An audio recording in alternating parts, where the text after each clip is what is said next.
government strikes a deal with the states and territories over contentious NDIS reforms. The reality is that what we are doing is securing the future of the scheme, and that is what matters.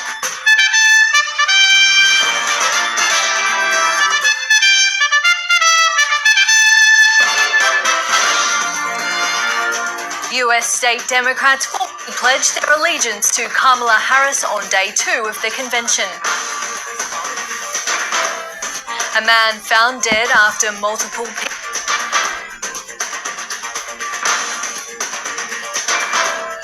and Australia's DV Commissioner to detail progress made in the national plan to end the crisis.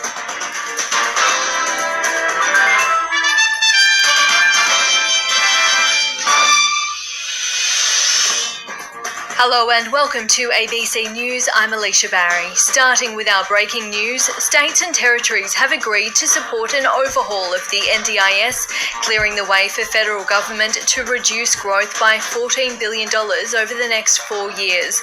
The states had been in a standoff with the Commonwealth over its plan to shift some of the NDIS functions back to the states. NDIS Minister Bill Shorten says the government has agreed to a number of amendments in order to win over the states. The laws are expected to pass through the Senate with the backing of the coalition. We'll have all the details in a few minutes from our Parliament House Bureau in Canberra. State Democratic delegates have ceremoniously pledged their votes to US Vice President Kamala Harris and her running mate Tim Walz on the second day of the party's national convention in Chicago. This is a people-powered campaign, and together we will chart a new way forward. Ms. Harris isn't attending the convention today. Instead, she's addressing thousands of people at a rally in the swing state of Wisconsin. Former President Barack Obama and former First Lady Michelle are the main drawcards in Chicago as the party tries to build momentum ahead of the vote in November. Republican presidential candidate Donald Trump is campaigning in Michigan and has told supporters he will make America safe again as the race for the White House heats up. Joining me now at the Democratic National Convention in Chicago is North America correspondent Carrington Clark. Carrington, the second night is well underway with a ceremonial roll call. Yeah, Kamala Harris had a rapid and unusual ascent to the top of the party ticket, and that means this convention doesn't feature the acrimony or resentment that's often left over from a bruising primary. It seems that perhaps Joe Biden's best departing gift to his chosen successor is a seemingly extraordinarily united party, and that unity has been on display through this ceremonial roll call. What we saw was almost unanimous support among party membership. Those people who are here today, the stalwart supporters for Kamala Harris and her vice presidential pick, Governor Tim Walz. But what was also notable today is again that Kamala Harris seems to have brought together the disparate parts of the Democratic Party. There's a lot of talk about this broad church of the Democrats, that they've managed to bring both the progressive left wing of the party as well as some of the more centrist forces together. And they're all imploring their supporters to get behind this ticket. Notable that we heard from Bernie Sanders, the man who lost in that primary contest with Hillary Clinton back during the 2016 campaign, and notably their relationship between Bernie Sanders and Hillary Clinton was very much damaged by that bruising primary contest. But Bernie Sanders taking to the floor here today to implore his supporters, the progressive left of the Democratic Party, to get behind Kamala Harris.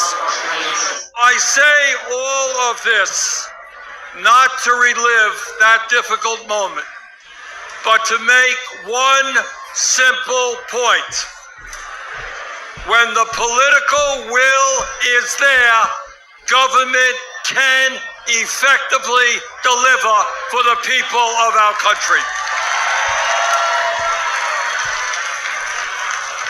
And now we need to summon that will again.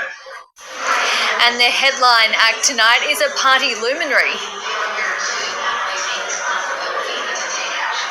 Yeah, so America's former first family, the Obamas, the two leading members of that family will both be featured a little later this evening.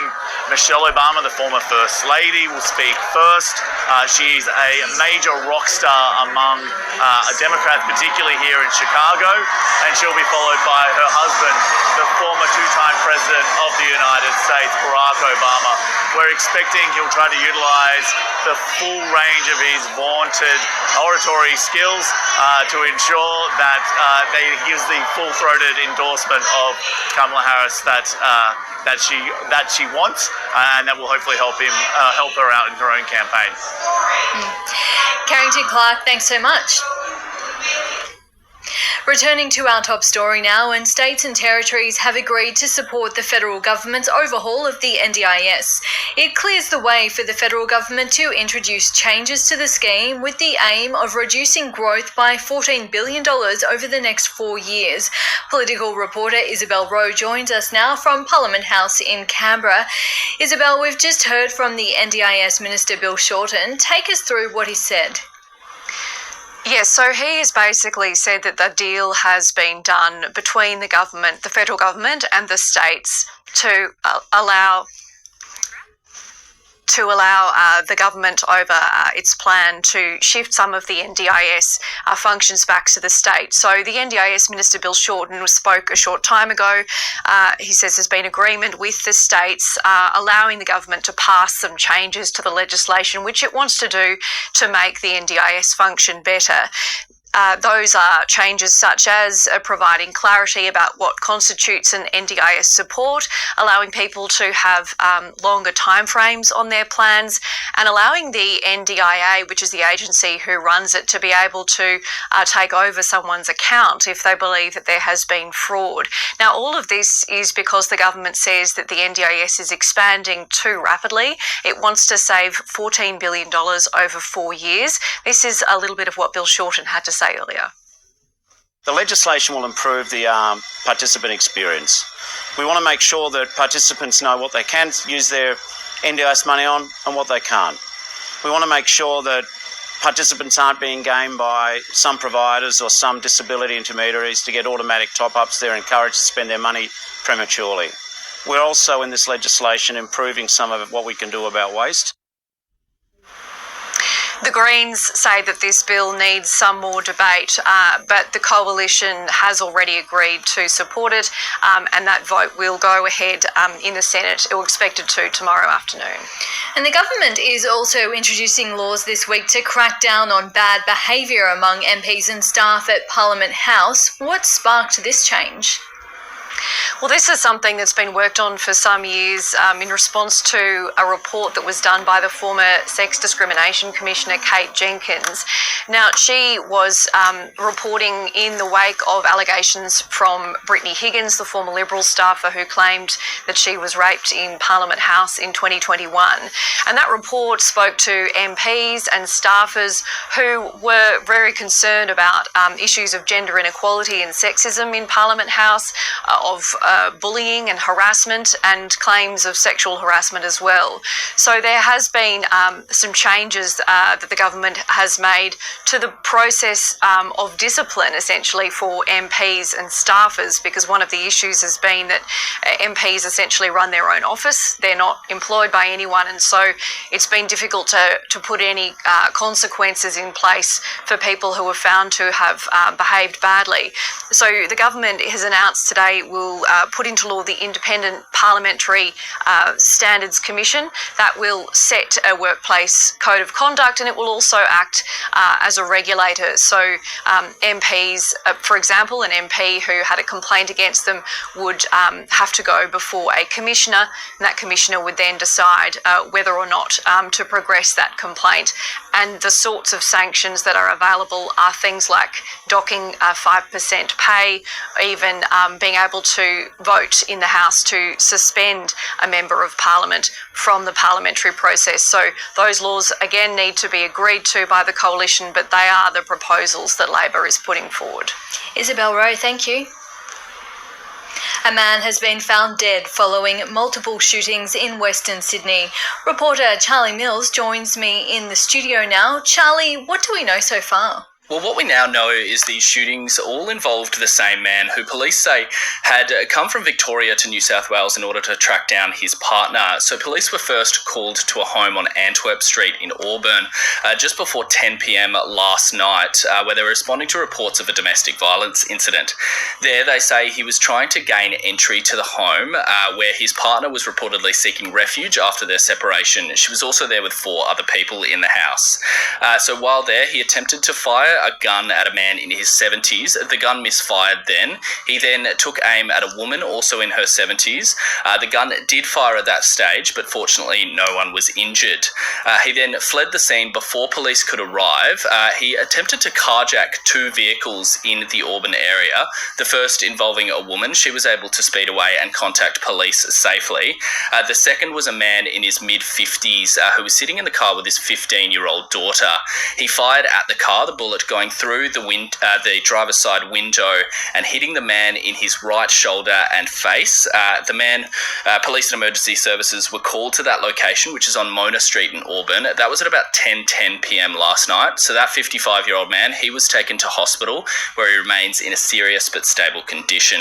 Police then conducted an exhaustive search of that area in Auburn after that incident. They eventually found his body in Duck Creek, which runs just below Mona Street in Auburn, during a forensic investigation at about 2:15 a.m. this morning. Currently, that death is not being treated as suspicious. Police say this man, he was previously known to authorities but hadn't exhibited any specific behaviours to cause immediate concern. Here is the Southwest Metropolitan Region Commander, Assistant Commissioner Brett McFadden, speaking a little bit earlier. When we look at the history of this 50-year-old male, in New South Wales, he has holdings that take us back to 1989 and 1990. There's nothing of any substance since that time that would cause us concern. Victoria have no active interactions with him for 10 years. And so we're starting to look at what are those factors that really bring that sense of challenge and risk to the community and to the families that we are trying to protect. Whilst I say it's not necessarily easy, it's an unrelenting commitment that we have on a daily basis to domestic violence, to making sure that we're protecting our victims, but holding perpetrators to account. So police are continuing some of those investigations into this incident today. However, they have said that there is no ongoing threat to the public. Okay, Charlie, thank you. The Domestic and Sexual Family Violence Commissioner, Michaela Cronin, will deliver her first update to Parliament today. Her speech will detail the progress of the national plan to end violence against women and children, focusing on areas where it's lagging. Political reporter Claudia Long has more from Parliament House in Canberra. Today we're going to be getting the first update to Parliament from the National Family, Domestic and Sexual Violence Commissioner, Michaela Cronin. We haven't got it yet. The media are going to be getting hard copies at 12:30 at the National Press Club. We're expecting it to be tabled at about 3 o'clock, so after question time, which is when it will go online, and the general public will be able to see what's inside it. This has been something that's been pretty long awaited in the sector, but also in the broader community too, because as we know, we're facing a pretty serious crisis in this country when it comes to women's violence, including an uptick, very sadly, recently of intimate partner homicide, people killing their partners. Now, Minister Justine Elliott, she's the Assistant Minister for Preventing Family Violence, actually spoke to this update a bit earlier in the House of Representatives. We need to take every opportunity available to intervene early and stop violence from occurring. And part of that is a sharp focus on perpetrators of violence. These perpetrators are criminals and they must always be held to account. Men who perpetrate violence need to feel the consequences for doing so. The university where future leaders of the Australian Defence Force are sent to study is moving to end all research collaboration with China-linked academics, including campus visits, amid growing military tensions with Beijing. In an internal message seen by the ABC, academics were advised that research ties to Chinese universities would be limited. Defence correspondent Andrew Green is in Canberra. Andrew, this involves Chinese academics and the Australian Defence Force Academy. What do you know? Yes, specifically, it's the University of New South Wales in Canberra that has given this edict to its staff here in Canberra at the Australian Defence Force Academy campus. For several decades now, UNSW has provided academic courses to the Australian Defence Force through ADFA, so the trainee officers who are looking to enter the military in the senior ranks down the track, they do academic study here in Canberra. But in recent times, the tertiary institution has looked to try to distance itself or separate some of those existing ties with Chinese academia. And in a message that the ABC has cited, it says that the university will no longer be leading joint collaborations with academics who are affiliated with Chinese universities, and this is seen as a move to try to limit visits to the ADFA campus by Chinese academics. And the federal opposition wants the Defence Force to go further and remove any academics with ties to China. That's right. The Shadow Home Affairs Minister, James Patterson, who while in government was the head of Parliament's Intelligence Committee, has made this call today. He's welcomed the UNSW Canberra decision to at least limit the research scope between Australia and China at ADFA, but he says it should go a lot further. Incidentally, we've got a statement from UNSW Canberra which acknowledges that that the university has strict protocols for approving research collaboration with what it calls quote-unquote high-risk nations or institutions. It says that prior to any joint research happening, there has to be strict vetting by government agencies, including the Department of Foreign Affairs and Trade. Andrew Green, thanks so much. Thank you.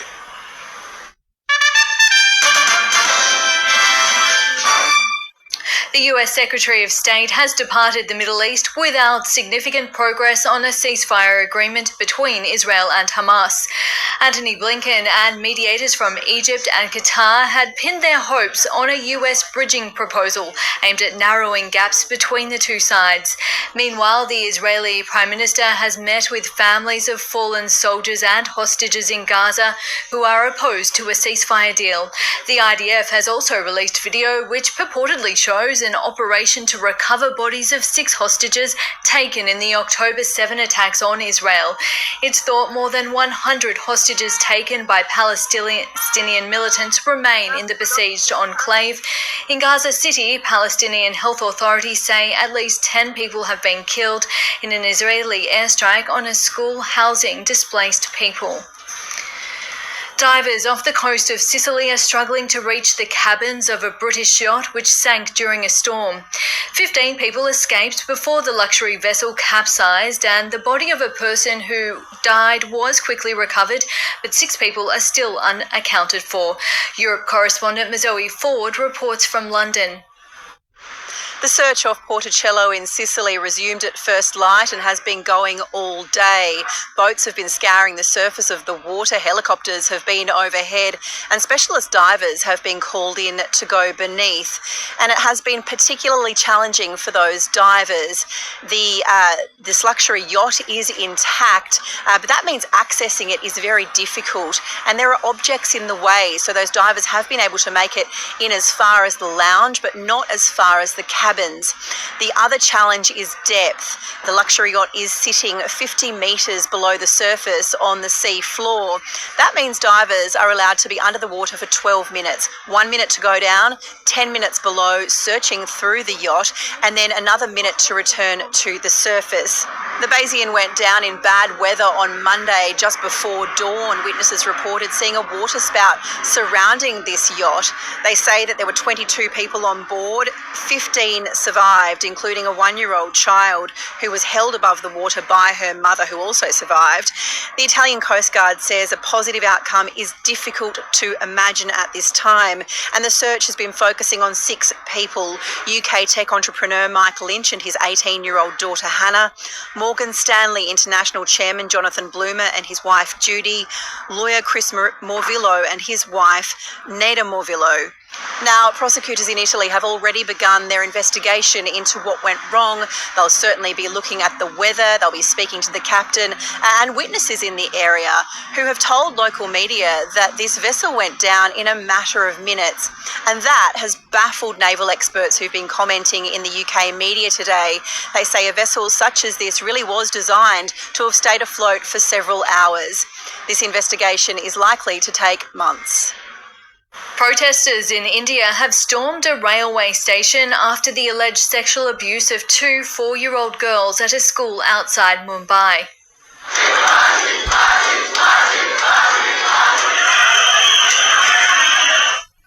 Police used batons to disperse the crowd in Badlapur, who were retaliating by throwing stones back at authorities. It's alleged the abuse was by a cleaner at the school. The principal, a teacher and an assistant have been suspended. The unrest comes as India's top court has ordered a national task force be established to increase safety in hospitals following the murder and rape of a trainee doctor. The incident sparked national outrage and protests by junior doctors demanding justice and greater safety for women in hospitals. Jetstar is facing a class action lawsuit for allegedly failing to refund customers whose flights were cancelled during the COVID pandemic. It follows a separate lawsuit against Qantas last year over its COVID credits program. A law firm claims Jetstar put profits ahead of its customers' interests and engaged in a system of unconscionable conduct.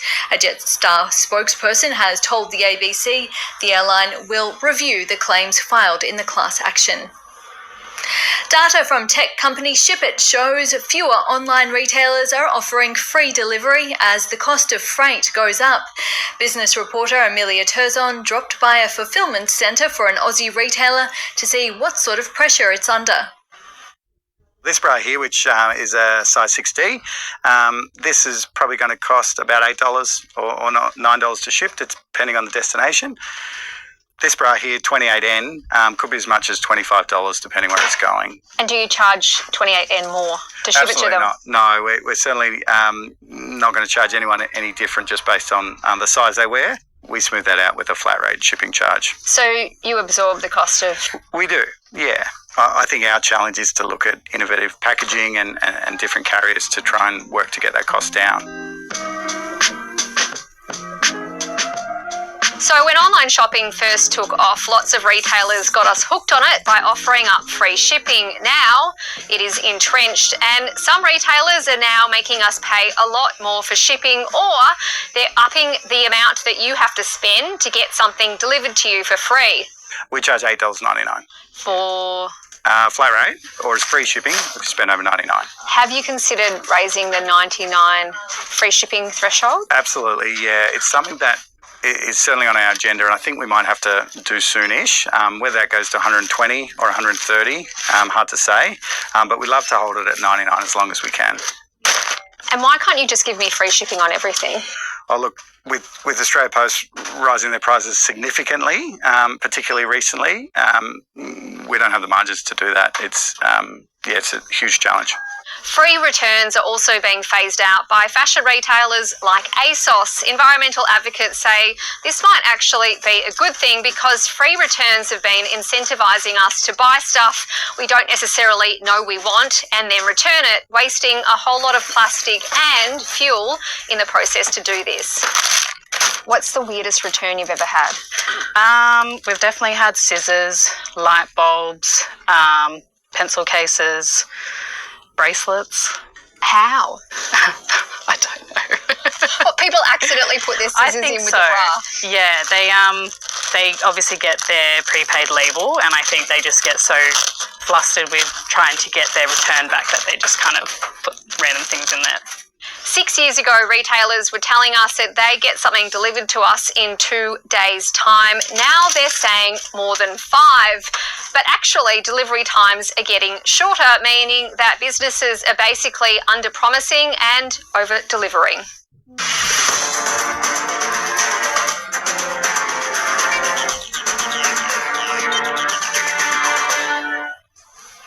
And now for sports news, we're joined by Daniel Garb. And Daniel, there is a saga surrounding the number one tennis player in the world. What's going on? Really interesting story surrounding Yannick Sinner, the Italian, the world number one, who has tested positive to a banned substance twice earlier this year. So this has really blown up the tennis world. He hasn't, though, been suspended. He has been cleared by World Tennis authorities. That's despite the anabolic agent clostebol entering his system through, allegedly, massages and sports therapy. His prize money and his ranking points have been disqualified from the Indian Wells event where he tested positive, but there is no further punishment above and beyond that for Yannick Sinner. Now, the 23-year-old says the amount of the steroid found in his system was less than a billionth of a gram.